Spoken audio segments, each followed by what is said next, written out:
নমস্কার সবাইকে, আমি সৃজিতা বলছি। এটা আমার ফার্স্ট মিনি ব্লগ। আজকে আমি সকাল সকাল এসে পড়েছি জোড়া ব্রিজে। আরে তা না, আমি প্রথম থেকে তোমাদের সাথে সব কিছু শেয়ার করছি। সকাল সকাল ঘুম থেকে উঠে ফ্রেশ হয়ে চারিদিকটা দেখে নিচ্ছি ভালোভাবে। এরপরে এসে পড়লাম ছাদে ব্ল্যাঙ্কেটটা রোদ দিতে। ঠাম্মা এদিকে রোদে দিয়েছে জলপাই। এই জলপাইগুলো দিয়ে আচার করা হবে, আমার খুব ভালো লাগে এতে।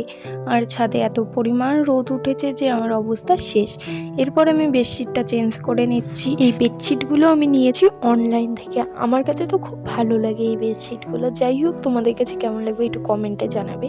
আমার পাশে কিন্তু তোমরা থেকো, প্লিজ দয়া করে থেকো, সাবস্ক্রাইব করে দিও, চ্যানেলটাকে লাইক কমেন্ট করে দিও। আর এদিকে এটা আমাদের নিউ গোদরেজ এনেছে, ওটা ভালোভাবে মুছে নিচ্ছি। প্রতিদিনের একই কাজ। আমার এই শোকেসটা যে কীভাবে নোংরা হয়ে যায় এত পরিমাণে, যাই হোক পরিষ্কার করে নিলাম। আর পাশের এই যে সানফ্লাওয়ারটা দেখতেই পারছো, কালকেই বাবা কিনে নিয়ে এসেছে আনন্দ মেলার থেকে। আমাদের এখানে একটা কালী পুজোর মেলা হয় খুব বড়, ওই মেলা থেকে এটা আনা হয়েছে। যাই হোক, এরপরে আমি সাইকেলটা বের করে নিচ্ছি, জোড়া ব্রিজ দেখতে যাব। আরে তা না, আমাদের বাড়ির পাশেই জোড়া ব্রিজ, একটু আসলাম দেখতে। খুব সুন্দর লাগছে। এটা কিন্তু আমাদের এখানে নামকরা ব্রিজ, জোড়া ব্রিজ। খুব সুন্দর না দেখতে?